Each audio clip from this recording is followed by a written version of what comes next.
Sermão do Monte, Capítulo 27. parte 2. A capa e a segunda milha.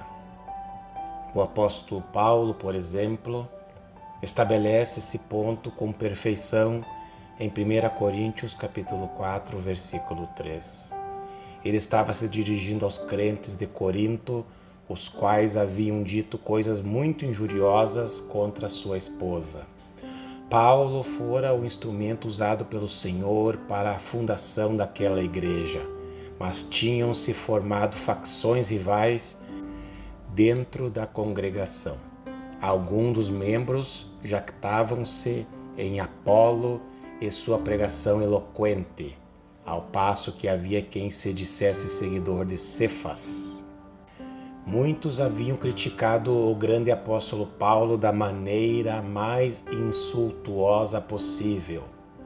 Notemos o que ele disse diante disso. Todavia, a mim muito pouco se me dá de ser julgado por vós, ou por tribunal humano. Nem eu tampouco julgo a mim mesmo. Com isso, Paulo quis dar a entender que já aprendera a mostrar-se indiferente para com as críticas, os abusos e os insultos, e para com qualquer coisa que os homens viessem a fazer contra ele. Esse é o amplo princípio que nosso Senhor estabeleceu. Tenhamos cuidado, entretanto, para não violarmos um daqueles princípios interpretativos para os quais já havia chamado a sua atenção.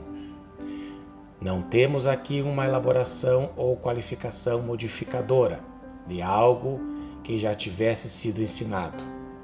Nosso Senhor não nos quis ensinar aqui que não nos devemos preocupar com a defesa da lei e da boa ordem. Voltar à outra face não significa que não nos devamos incomodar, de modo algum, com o que suceda no campo das questões nacionais, quer os acontecimentos pendam para a boa ordem, quer para o caos. De jeito nenhum. Conforme já vimos, esse foi o erro de Tolstói, o qual declarou que não deveria haver policiais, militares e magistrados. Tal ideia é uma completa imitação burlesca do ensino de Cristo. O que o nosso Senhor quis dizer aqui é que não devo preocupar-me comigo mesmo, com a minha honra pessoal e assim por diante. Porém, isso difere muito de não estarmos preocupados com a manutenção da lei e da ordem, ou com a defesa dos fracos e desprotegidos. Sim, devo e preciso estar preparado para sofrer qualquer insulto ou indignidade pessoal que o homem possa infligir-me. Ao mesmo tempo, porém, devo acreditar na lei e na ordem. Assevero, estribado na Bíblia, que não há autoridade que não proceda de Deus, como está em Romanos capítulo 13, versículo 1. Que os juízes formam um poder necessário, que o mal e o pecado precisam ser refreados e restringidos, e que eu, na qualidade de cidadão, tenho de levar isso em conta. Por conseguinte, não devo compreender dessa maneira geral o ensino do Senhor neste parágrafo. Pelo contrário, encontro aqui uma palavra que me é dirigida pessoalmente. Por exemplo, essa interpretação lança no ridículo a instrução do Senhor se dissermos que se um homem alcoolizado ou um lunático violento dar-me uma bofetada em um dos lados do rosto, imediatamente deverei voltar-lhe a outra face. Pois, se um homem bêbado ou um lunático chegar a agir dessa maneira, o que acontecer na realidade não será um insulto contra mim. Tal indivíduo não estaria no pleno controle de suas faculdades ao assim comportar-se como um animal, e nem teria consciência do que estivesse fazendo. O que nosso Senhor desejava era ressaltar o meu estado de espírito, a minha atitude para com o indivíduo.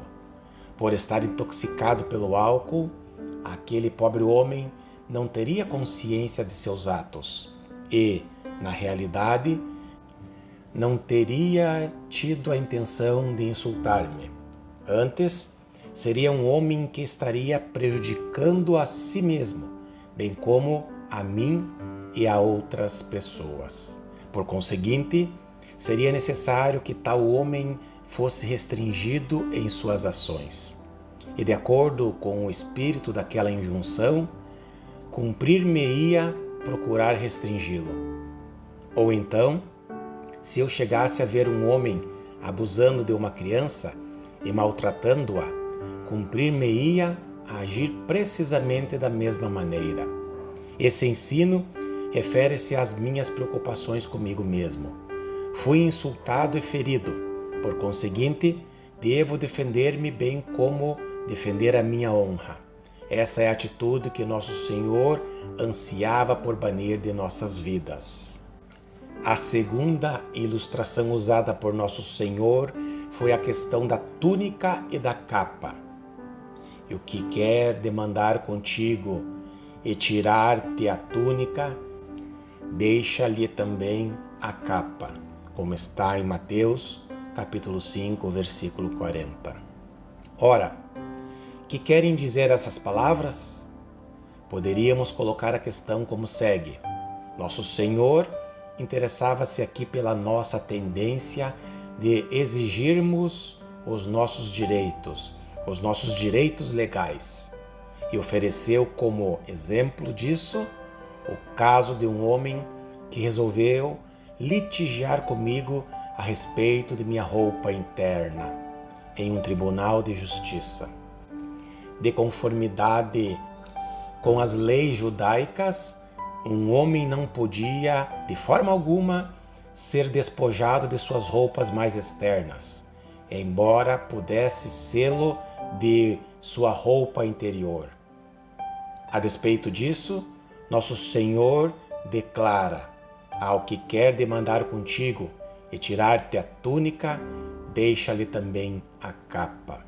Novamente, defrontamo-nos com dificílima questão, e a única maneira de tratarmos esse problema é dar atenção cuidadosa ao princípio em foco, que é aquela tendência dos homens sempre demandarem e insistirem sobre os seus direitos legais. Todos estamos bem familiarizados com isso nestes nossos dias.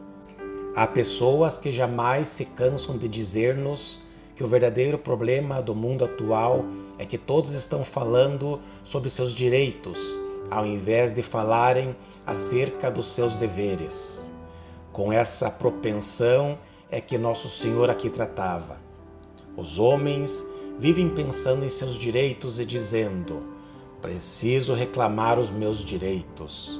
Esse é o espírito mundano do homem natural que precisa depender da carne e sobre isso insiste. Mas nosso Senhor empenhou-se em demonstrar que não é assim a atitude verdadeiramente cristã. Ele diz que não devemos insistir quanto a nossos direitos legais, mesmo quando ocasionalmente sejamos vítimas de injustiça por causa desse desinteresse próprio. Temos aqui uma declaração sem adornos desse princípio básico. Mas, novamente, cabe-me elaborar essa declaração. Nessa conexão, existem passagens bíblicas importantíssimas. É em um caso como este que se percebe a importância de se comparar Escritura com Escritura e de nunca interpretar algum trecho bíblico de modo a contradizer outro ensino bíblico. Ao que quer demandar contigo e tirar-te a túnica, deixa-lhe também a capa. Não obstante, o Senhor nos instruiu como segue: se teu irmão pecar contra ti, vai arguí-lo entre ti e ele só. Se ele te ouvir, ganhaste a teu irmão.